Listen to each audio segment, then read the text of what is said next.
बिस्मिल्लाहिर्रहमानिर्रहीम बिस्मिल्लाहिर्रहमानिर्रहीम। मुअज़्ज़ज़ नाज़रीन, अस्सलामु अलैकुम वरहमतुल्लाहि वबरकातुहू। आज इंतहाई दुखी दिल के साथ आपसे मुखातिब हूँ। आज मलका कौसार मरी में जो शदीद बर्फ़बारी हुई है गुज़श्ता 2-3 दिन से, उसमें अभी तक जितनी ख़बरें आ रही हैं कि तकरीबन 23 से ज़ायद लोग अपनी जान की बाजी हार गए हैं, बर्फ़ के नीचे दब के इस दुनिया को छोड़ गए हैं।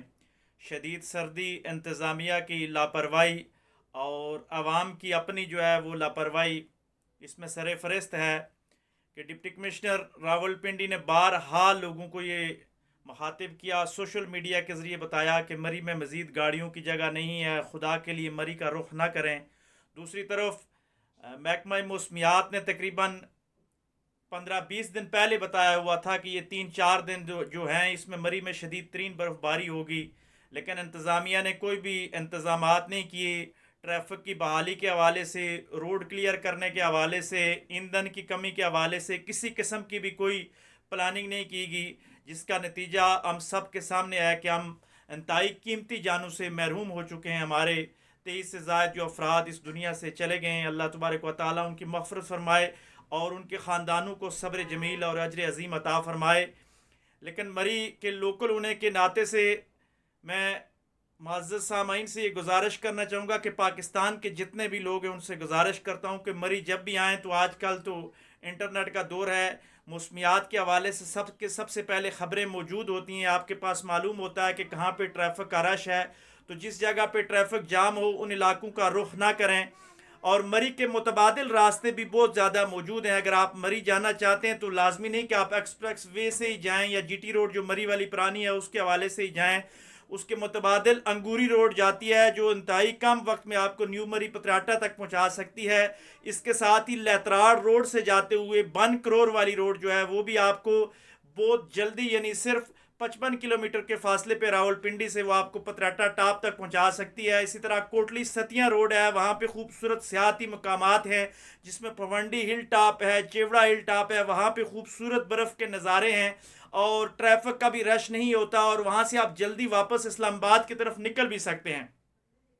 लेकिन लोग माल रोड के चक्कर में और PC के चक्कर में अक्सर लोग पुरानी मरी का रुख करते हैं और वहाँ पे इतनी ज़्यादा रश हो जाती है, होटल रेस्ट हाउसेस पहले से बुक हो जाते हैं, जिसकी वजह से ये सानियात हो रहे हैं।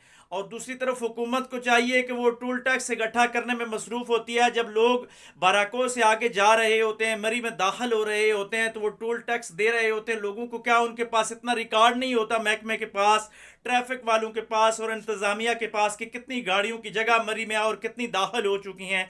जब एक हद से तजावज़ कर जाएँ तो वो गाड़ियों से वहाँ वापस भेजें और उनको मुतबादिल जो रास्ते हैं, मुतबादिल जो रूट्स हैं मरी के, उसके हवाले से गाइड करें ताकि लोग उन रास्तों से जाएँ, मरी में जाके लुत्फ़अंदोज़ हो सकें। सिर्फ 2 ही रोडें नहीं हैं, मरी के 3-4 और भी रास्ते हैं जिनके साथ आप बड़ी अच्छी रोड्स हैं, वहाँ से आप आसानी के साथ मरी में दाखिल हो सकते हैं और बर्फ़बारी को आप इंजॉय कर सकते हैं। लेकिन एक ही रास्ते के अंदर जाके घुस जाना और रश के अंदर जाके अपने आप को मौत की वादियों के हवाले कर देना, और फिर जब टेम्परेचर माइनस में चला जाता है तो रात के अंधेरों में वो लोग मौत की आगोश में चले गए।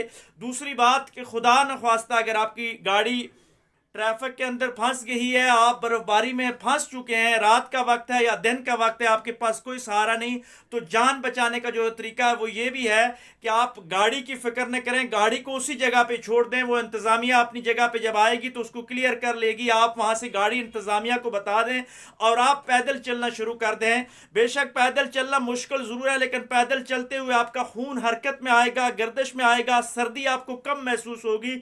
और कोशिश करें कि किसी जंगल के इलाका में ना रुकें, पैदल चलते हुए आबादियों की तरफ निकल जाएं।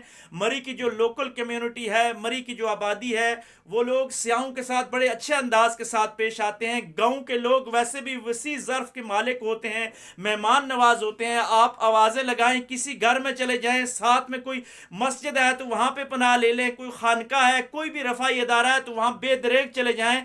अपनी जान बचाना फ़र्ज़ है। अगर आपके साथ फैमिली है तो मरी में कोई ऐसी बात नहीं है, बाहया लोग हैं, फैमिलियों के तकद्दस का भी ख्याल करते हैं, लेकिन आप जंगल में हरगज़ ना रुकिए, हरगज़ ऐसी जगह पे ना रुकिए जिस जगह पे आपकी ज़िंदगी को ख़तरा हो। आप मौसम से लड़ते हुए अगर मर गए तो ये बड़ा ही सानिया बनता है, जिस तरह ये सानिया बन चुका है कि 23 से ज़्यादा लोग दुनिया से चले गए हैं। तो मैं सबसे गुजारिश करूँगा कि पैदल चलना शुरू कर दें, जहाँ जहाँ भी आबादियाँ हैं वहाँ पे जाके मदद के लिए पुकारें। इंतज़ामिया पे ना रहें, हुकूमत पे ना रहें, बल्कि ख़ुद हाथ पाँव मार के वहाँ से निकलने की कोशिश करें।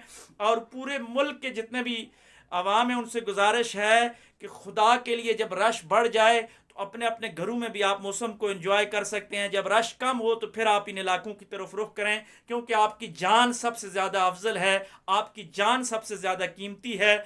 ऐसा ना हो कि मौसम के हवाले, मौसम की सख्तियों के हवाले आप अपनी जान कर दें, अपने अहले खाना को हवाले कर दें। ये छोटे छोटे बच्चे, ये मासूम कलियां मुस्कुराती हुई जो मौसम की नज़र हो गई और बर्फ़ की चादर ओढ़े हुए वो अबदी नींद सो गए।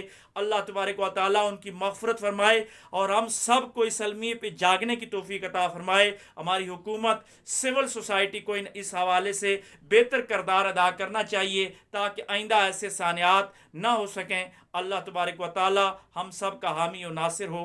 पाकिस्तान जिंदाबाद।